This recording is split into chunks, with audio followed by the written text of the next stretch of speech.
I'm Coach Corey Wayne, and this is my video coaching newsletter. And the topic of today's newsletter is going to be the king of your kingdom. Well, I've got a quote that I'd like to share, and this is going to be kind of picking up on a video that I did the other day called The Attraction of Indifference. And so I want to take that a little bit further and give you some examples.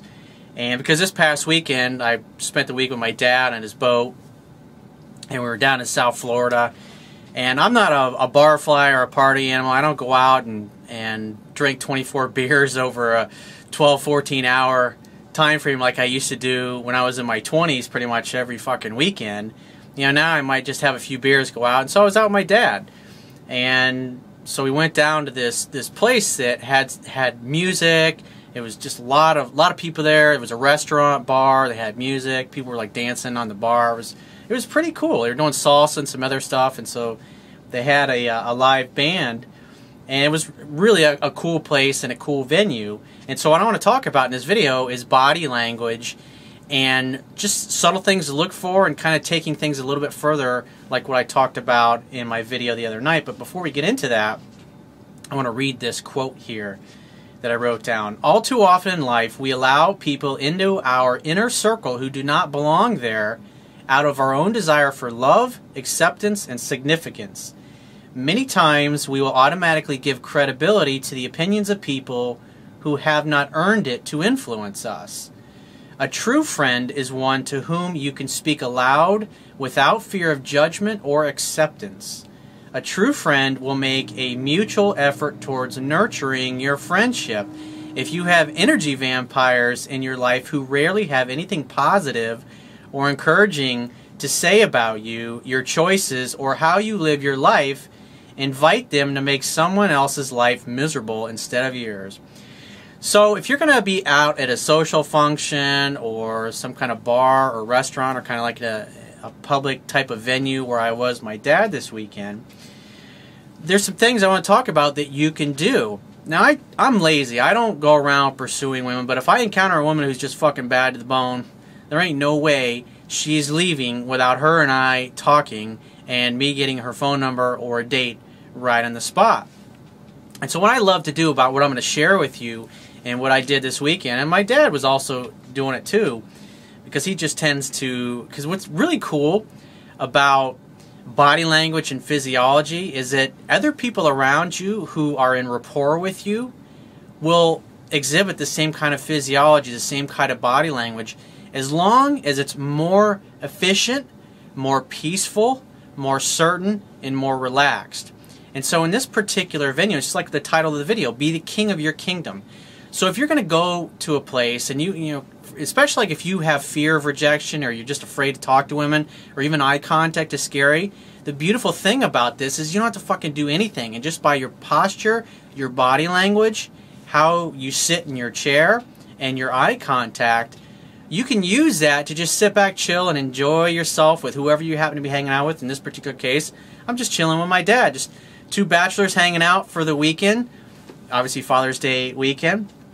And so we went to this place, and so what I did, and again, to be the king of your kingdom, I want you to think of, like, wherever you go, think about this. If you're the king of your kingdom, in other words, if you're at a public place, or a bar, or a restaurant, or a party, or a social event, or a trade show, or at the bar in a hotel if you happen to be visiting.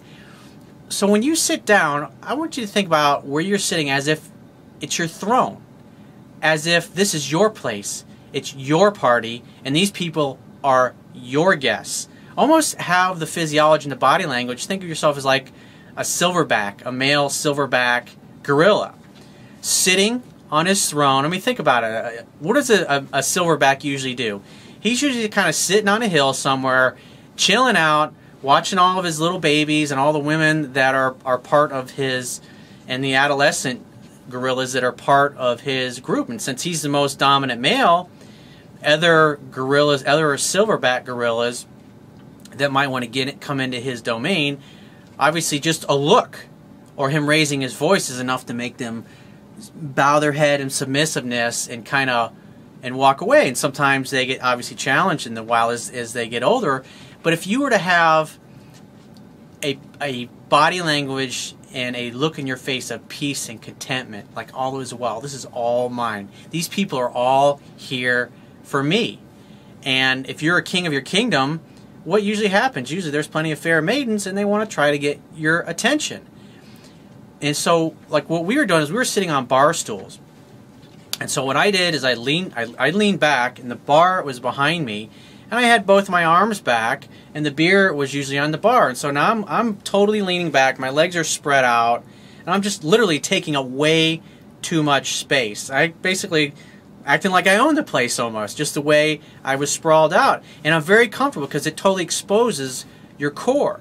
And what's interesting, if you watch the video that I did a while back called Body Language That Attracts Women, people when they're uncomfortable, they tend to put their hands or their arms in front of their chest, in front of their emotional core. And your emotional core is where your rib cage comes together in that V pattern, in like the center of your chest, you know, 2-3 inches below where your nipples are on your body, and that's your emotional center. And you'll notice anytime people are uncomfortable, whether they're talking to somebody or a salesperson, you'll notice they'll cross their arms. They'll basically cover up their core because something feels uncomfortable. And so the difference about this posture is it's totally open. It's totally comfortable. I mean, imagine if somebody wanted to come and take a swing at you. I mean, you're so content and you're so relaxed that you'll let the guy take the fucking first shot because that's going to be the last one he's ever going to get. I mean, that's pretty much the body language. I mean, you don't have a mean look on your face. You're not trying to intimidate dudes or anything like that. It's just you're very comfortable and you have a smile on your face. And so the simple thing to do is just, I mean, think about it. It's like you're a silverback on a mountain. You're just kind of, you're checking out your domain. You're watching over. You're looking to see what you can see. And so in this particular place, there was probably, I don't know, maybe a couple hundred people there. And so there was a live band on stage, and there was these two female singers, and one of them was just, she had a fucking rockin' body. Great fucking ass, nice toned legs, nice calves, fucking great boobs, her arms were toned. I mean, she's a dancer. You know, not only does she sing, but she dances. And obviously she must perform quite a bit because, like I said, I don't know if you, I've personally dated a lot of cheerleaders and women that are performers or that dance, and they all tend to be in fucking amazing shape. I mean, just great bodies, nice butt.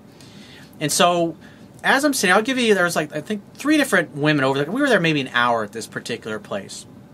And so the first person that I was talking to happened to be the bartender. You know, she was a female, really attractive girl, nice body, nice skin, Latin girl.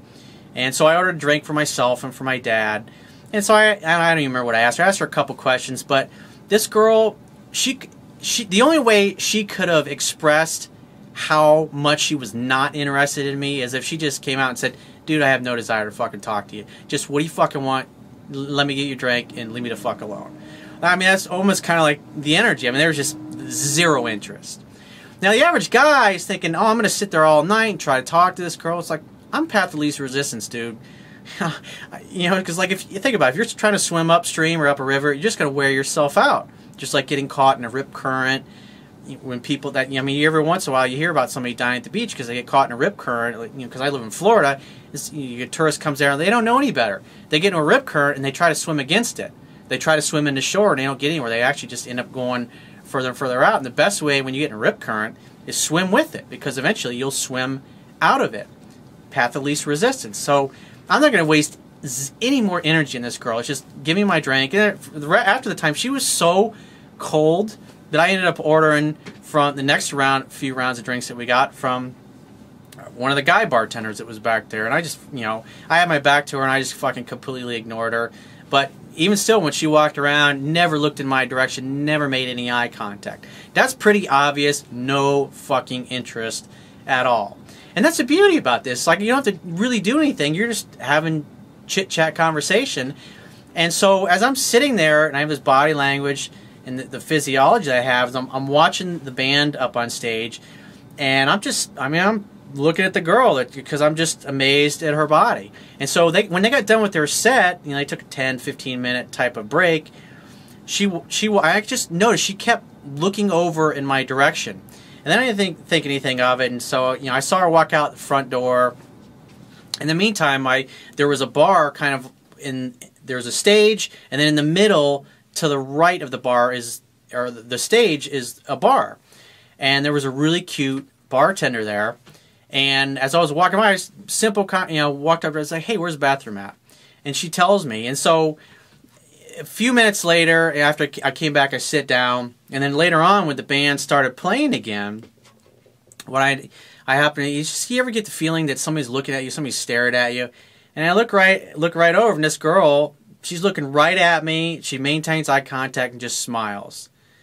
And there's another attractive girl that she was working with, and she was standing right next to her when I asked the really attractive one that I thought was cute where the bathroom was. And she didn't even look in my direction, but she was standing right there.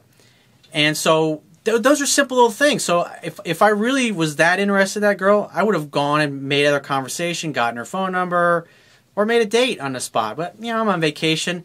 It's just something fun to do because you don't have to risk anything. But, out of the hundreds of people there, you can start to see who's interested and who not. And so let me get back to the singer.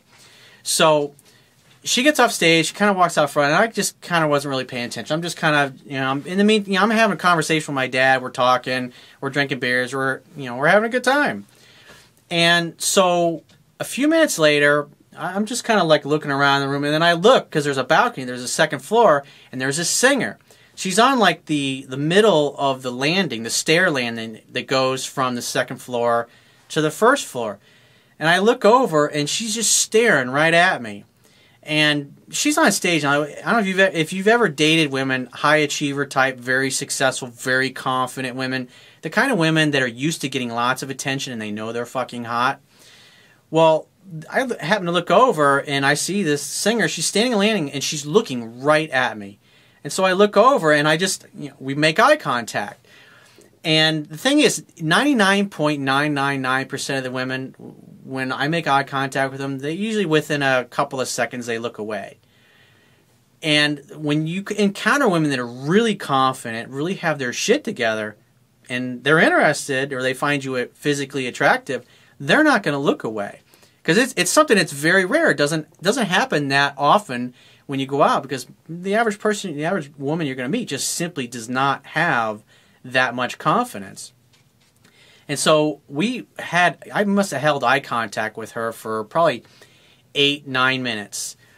Or not 8-9 minutes, 8 or 9 seconds. But it was really a long time. It was really unusual. And I'm never going to look away first. That's the important thing with this, is that if you look away first, you fucking blow it. Then you're the submissive one. And a woman like that, she knows, he ain't got it. And so even if I'd have gone up to her after that to talk to her, I probably wouldn't have gotten anywhere with her. But it's just one of those things. Like I said, you can do this, and especially, because I noticed the comments. I got a lot of comments from the video, The Attraction of Indifference, the other night, and guys are requesting me to do more stuff like that and talk more about this particular subject, because I know a lot of the emails and stuff that I get from guys are very shy. Eye contact is usually the starting place, and that's really tough for a lot of guys. I know it was for me 15, 20 years ago when I was really starting to get into this stuff and starting to learn this. But it's something that you can do. You can go out, especially if you're just not at the point where you feel comfortable asking for phone numbers or talking to just women out in a public place.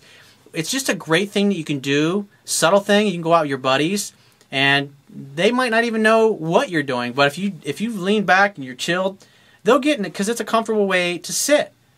And they'll get in rapport with you, and they'll have the same body language, the same physiology, and you just hang out and watch. And notice, and it's like if you're walking into a place like that, you just say, God, you got a great fucking body. And the average woman, when you say something like that, she's, they just get all, giggly like a little girl. Like you go, a really super confident woman, and you say something like that to her, she just turns into a giddy, it's like a giddy little schoolgirl. It's a beautiful thing to see. And then you just proceed to your table or your spot at the bar, wherever you are. You see the girl walking by, you make eye contact, she look over and smile, wave her over, hey, what's up, how are you? I mean, it's so easy to get a phone number or set a date, but this is the kind of thing that you can do. It's really easy to go out and do with your buddies, and then just slowly work up. As your confidence grows, you start to see, wow, there are some women checking me out that I've definitely got a chance with. So if you'd like to get my help personally with a problem or a situation or a challenge you're having, go to my website, click the Products tab, and book a paid phone coaching session.